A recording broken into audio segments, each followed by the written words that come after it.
4월 23일 하나님 말씀을 함께 묵상하겠습니다. 오늘은 사도행전 2장의 말씀을 함께 나누겠습니다. 교회에 처음 오는 분들의 마음을 생각해 봅니다. 하나님이라는 존재는 그리 낯설지 않습니다. 로마서의 말씀처럼 누구라도 마음 한구석에 신에 대한 관념이 자리 잡고 있습니다. 그러니 내가 막연하게 생각했던 신이 하나님이시구나 라고 자연스럽게 받아들일 수 있을 겁니다. 예수님을 이해하는 것도 크게 어렵지 않을 겁니다. 위대한 사랑을 실천하신 성인으로 교과서에서도 소개하고 있으니까요.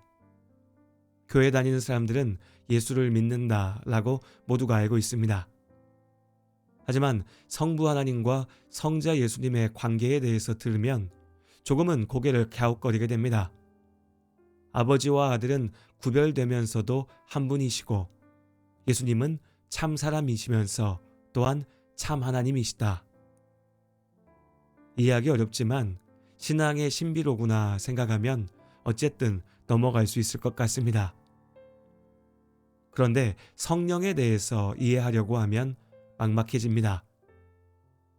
영은 우리의 오감으로 느낄 수 없는 존재입니다. 하나님의 영이자 예수 그리스도의 영이신 성령. 삼위일체의 신비는 우리의 이성으로 온전히 이해하기 어렵습니다. 제자들 역시 처음에는 성령에 대하여 제대로 알지 못했습니다. 예수님께서는 제자들에게 예루살렘을 떠나지 말고 내게서 들은 바 아버지께서 약속하신 것을 기다리라고 명령하셨습니다. 제자들은 이 말씀의 의미를 온전히 다 이해하지는 못했습니다. 예수님과 함께 있을 때조차도 말씀의 의미를 다 헤아리지 못했었으니 성령에 대한 약속은 더욱 막연하게 느껴졌을 것입니다. 그러나 모든 것을 알진 못했지만 예수님의 약속을 믿고 기다릴 수 있었습니다. 이미 부활하신 주님을 만났기에 그분이 약속하신 성령을 또한 소망 가운데 기다릴 수 있었습니다. 그때가 되면 알게 될 것이다 라는 믿음으로 제자들은 마가의 집 다락방에 모여 함께 기도했습니다. 그리고 유대인의 큰 명절인 오순절이 되었습니다. 그날 성령께서 제자들 가운데 임하셨습니다. 성령의 임재는 강렬했습니다. 하늘에서 강한 바람과 같은 소리가 들렸고 불의 혀처럼 갈라지는 것이 기도하던 제자들 위에 임하였습니다. 특히 성령을 경험한 제자들이 길에 나가서 여러 다른 언어로 복음을 전하는 기적이 일어났습니다. 이 사건을 통해 우리는 성령에 대해서 알 수 있지만 또한 오해도 생겼습니다. 성령을 받으면 반드시 방언을 하고 신비로운 체험을 해야 한다 생각하게 된 것입니다. 성령의 임재와 그로 인한 은사, 기적을 바라는 마음이 잘못된 것은 물론 아닙니다. 하지만 자칫 그 보이는 현상에만 집착하다 보면 성령 임재의 본질을 놓치게 됩니다. 하나님의 명령을 지키려는 열심이 율법주의로 흘러갈 수 있듯이 성령의 은사를 구하는 열심이 신비주의나 은사주의로 빠질 수 있습니다. 성령을 이해하는 것은 쉽지 않습니다. 니고데모 역시 그랬죠. 예수님께서 거듭남에 대해 묻는 니고데모에게 말씀하셨습니다. 바람이 임으로 불매 네가 그 소리는 들어도 어디서 와서 어디로 가는지 알지 못하나니 성령으로 난 사람도 다 그러하니라. 바람을 볼 수는 없지만 그 힘은, 그 영향은, 그리고 그 결과는 분명히 압니다. 성령의 역사도 그러합니다. 머리로 이해하는 것이 아니라 삶의 변화를 통해서 경험하게 됩니다. 그렇다면 기적과 이사, 은사가 나타날 때만 성령을 아는 것일까요? 예수님께서는 거짓 교사들도 기적을 행한다고 하셨습니다. 신비로운 일이 일어났다고 모두 성령의 역사라 할 수는 없습니다. 오히려 우리에게는 더 분명한 기준이 있습니다. 내가 살아있다는 가장 확실한 증거는 내가 지금 살아서 숨쉬고 있다는 그 사실 자체입니다. 성령께서 내 안에 계시다는 가장 분명한 증거는 방언이나 기적이 아니라 믿음입니다.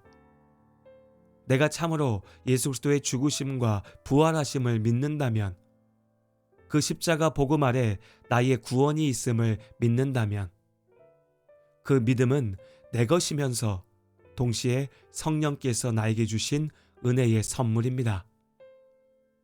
우리는 종종 믿음을 내 의지의 결단으로 생각합니다.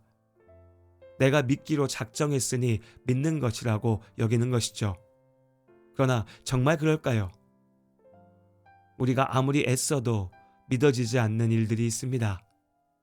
믿음은 단순히 의지의 문제가 아닙니다. 에베소서 2장 8절에 너희는 그 은혜에 의하여 믿음으로 말미암아 구원을 받았으니 이것은 너희에게서 난 것이 아니요 하나님의 선물이라. 믿음은 우리 안에서 생겨나는 것이 아니라 하나님께서 우리에게 거저 주시는 은혜의 선물입니다. 이 귀한 믿음의 선물을 주시는 분이 바로 성령 하나님이십니다. 예수님께서는 떠나시기 전 우리를 위해 또 다른 보혜사, 곧 진리의 영이신 성령을 보내주시겠다 약속하셨습니다. 이 성령께서 우리의 마음을 열어 하나님의 뜻을 알게 하시고 예수님을 구주로 믿게 하십니다. 진리의 영이신 성령의 인도 아래 우리는 죄에서 자유하게 되고 하나님의 뜻을 분별하며 살아갈 수 있습니다. 그렇게 성령의 은혜로 예수 그리스도를 구주로 믿는 우리의 삶 가운데 또한 성령께서 우리의 삶의 모든 순간마다 때로는 지혜로, 때로는 능력으로, 또 때로는 기적으로서 우리의 삶을 지키시고 우리가 하나님의 사람답게 살아갈 수 있도록 인도하십니다. 지금 여러분이 예수를 구주로 믿는다면 성령께서 내 안에 살아 역사하시고 계시다는 그 사실을 확신하시기 바랍니다. 성령의 오심은 하나님께서 우리와 영원히 함께 하신다는 축복입니다. 그 은혜를 믿는다면 내 안에 계신 성령 하나님께 귀를 기울여야 합니다. 말씀 속에서 기도를 통하여 내 삶의 모든 상황 가운데 나에게 말씀하시는 성령 하나님의 음성에 마음을 엽니다.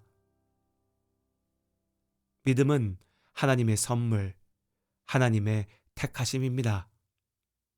하나님께서 내가 너를 지명하여 불렀다라고 말씀하셨습니다. 이 은혜를 기억하며 오늘도 내 안에 살아 역사하시는 그 성령 하나님을 온전히 신뢰하고 믿음의 길을 담대히 걸어가는 우리 모두가 될 수 있기를 바랍니다.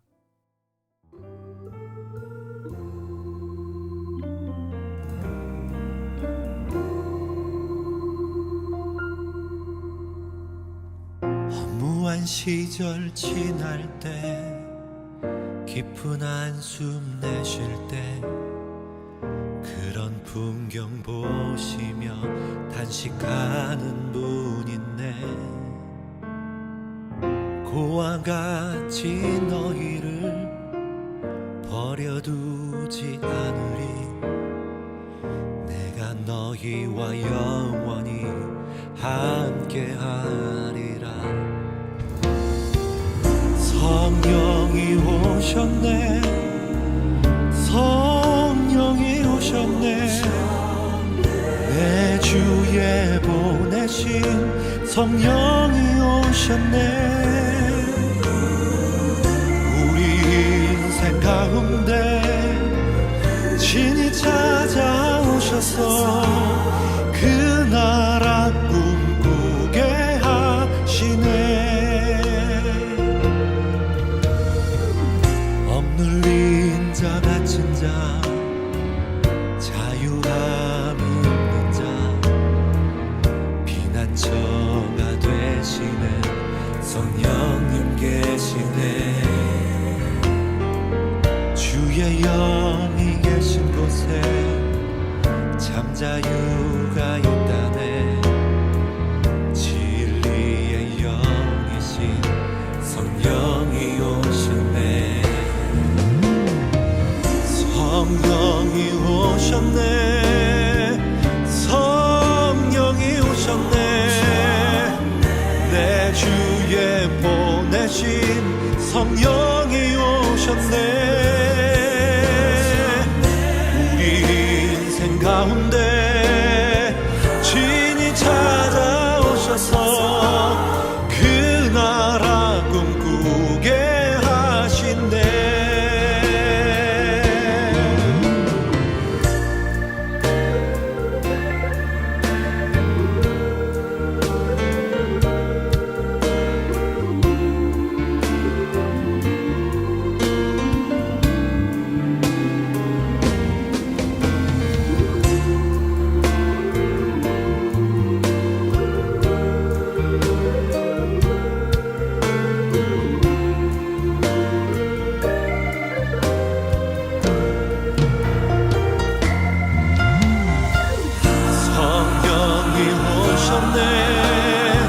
성령이 오셨네.